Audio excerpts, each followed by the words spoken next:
बाज़ जगह पे लफ्ज़ दुआ के तौर पर भी इस्तेमाल हो जाता है। जैसे हम किसी को मिलते हैं, बड़ा किसी छोटे को मिले तो कहता है कि सलामत रहो भाई, सलामत रहो तुम। अब ये सलामती की दुआ के तौर पर भी, उसकी मैं एक मिसाल सही बुखारी से पेश करता हूँ। 3110 नंबर हदीस है सही बुखारी में।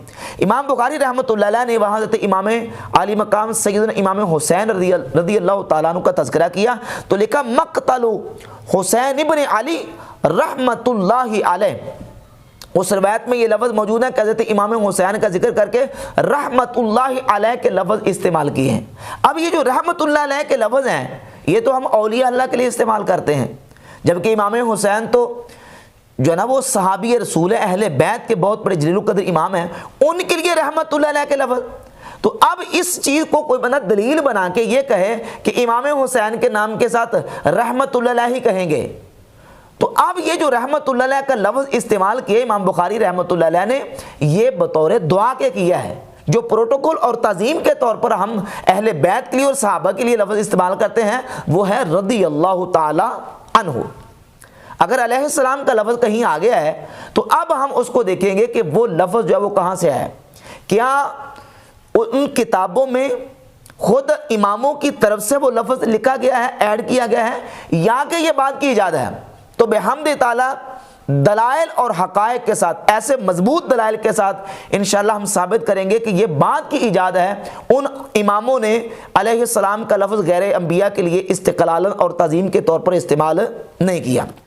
अब जो इन किताबों में अलैहिस्सलाम के अल्फाज इस्तेमाल हुए हैं, तो पहली तो बात यह है कि हमारे पास जो पुराने नुस्खे मौजूद हैं उन नुस्खों में अलैहिस्सलाम के लफ्ज़ मौजूद नहीं हैं। जो नए नुस्खे आ रहे हैं, नई किताबें छप के आ रही हैं, नई कंपोजिंग हो के आ रही है, उन कंपोज शुदा नुस्खों में ज़ाहिर है कि कंप्यूटर से कंपोजिंग हो रही है। और कंप्यूटर पे ये होता है कि आप एक बटन क्लिक करते हैं, सल्लल्लाहु अलैहि वसल्लम लिखा आता है, बटन पर क्लिक करते हैं तो रज़ियल्लाहु ताला लिखा आता है, बटन पर क्लिक करें तो अलैहिस्सलाम आ जाता है। एक तो ये है नई कंपोजिंग, और दूसरा ये होता है कि ये चीज़ें होती हैं मुहक्किक के ऊपर, जो मुहक्किक नुस्खे की तहकीक करता है। मिसाल के तौर पे ये दारुल मारिफा का नुस्खा है, तो ये इसमें तहकीक खलील मामून शेखा की। अब उसने ये नुस्खा कहाँ से लिया, ये कौन सा नुस्खा है सही बुखारी का, ये उसकी पूरी पीछे उसके बैकग्राउंड, उसकी पूरी डिटेल मौजूद है। इसी तरीके से मिर्ज़ा ने हवाला दिया, कहते हैं दारुल कुतुब अल इल्मिया जो है ना, उसमें अलैहिस्सलाम के लफ्ज़ मौजूद हैं, और असल मकतूता और कलीमी नुस्खा जो है उनके पास होते हैं, और वही नुस्खा मोतबर होगा जिसको दारुल कुतुब अल इल्मिया ऑन करेगी, क्योंकि उनके पास कॉपी राइट्स होते हैं। यानी कॉपी राइट्स को इमाम बुखारी ने उनको लिखे दिए हुए हैं। अभी कुछ अरसा पहले की बात है कि यह दारुल कुतुब इल्मिया जो है ये इदारा कायम हुआ है, 1971 में ये इदारा कायम हुआ, और इसका जो मुअस्सिस है मोहम्मद अली बैजून, उसके अकीदे के हवाले से भी कोई कन्फर्मेशन नहीं है कि किस अकीदे से ताल्लुक़ रखता है। और ये सब लोग जानते हैं कि बैरूत जो लुबनान का एक शहर है जिसको मिर्ज़ा कहता है शाम का शहर है, सब लोग जानते हैं कि वहाँ अक्सरियत शिया की है, अहले तशय्यो वहाँ उनका होल्ड है, और वहाँ उनका ही सारा तसल्लुत है, प्रेस पर भी और दीगर सारी चीज़ों पर उनका होल्ड है, उनका तसल्लुत है। अगर किसी कंपोज़र ने अलैहिस्सलाम लिख दिया है, या ये है कि मुहक्किक की अपनी तरफ से ये चीज़ है, या किसी नुस्खे में अलैहिस्सलाम का लफ्ज़ मौजूद है, तो इससे ये कब साबित होगा कि इमाम बुखारी ने लिखा है, जबकि ये 50 साल से इदारा बना दारुल कुतुब अल इल्मिया, अभी 50 साल से। अब इससे पहले 100 साल, 150 साल से जो किताबें छपती आ रही हैं उनमें अलैहिस्सलाम के लफ्ज़ मौजूद नहीं है। मिसाल के तौर पे हमारे पास ये पुराना नुस्खा मौजूद है, मिस्र से जो पहले किताब छपती थी मकतबा मुस्तफ़ाइया से। अब इस नुस्खे को उठाकर देख लें मकतबा मुस्तफ़ाइया के, इसमें भी आप 6318 नंबर हदीस निकाल लें, 3748 नंबर हदीस निकाले जिसके मिर्ज़े ने हवाले दिए हैं। दोनों में अलैहिस्सलाम का लफ्ज़ मौजूद नहीं है, ना सैयदा फातिमा रज़ियल्लाहु ताला अन्हा के साथ और ना ही इमाम हुसैन रज़ियल्लाहु ताला अन्हु के साथ।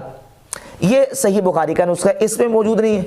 और ये सही बुखारी का मकतबा अल मुस्तफ़ाइया की जो समझे अक्स है, जो 1305 हिजरी में छपा था, उसका अक्स है, इसमें भी अलैहिस्सलाम के लफ्ज़ मौजूद नहीं।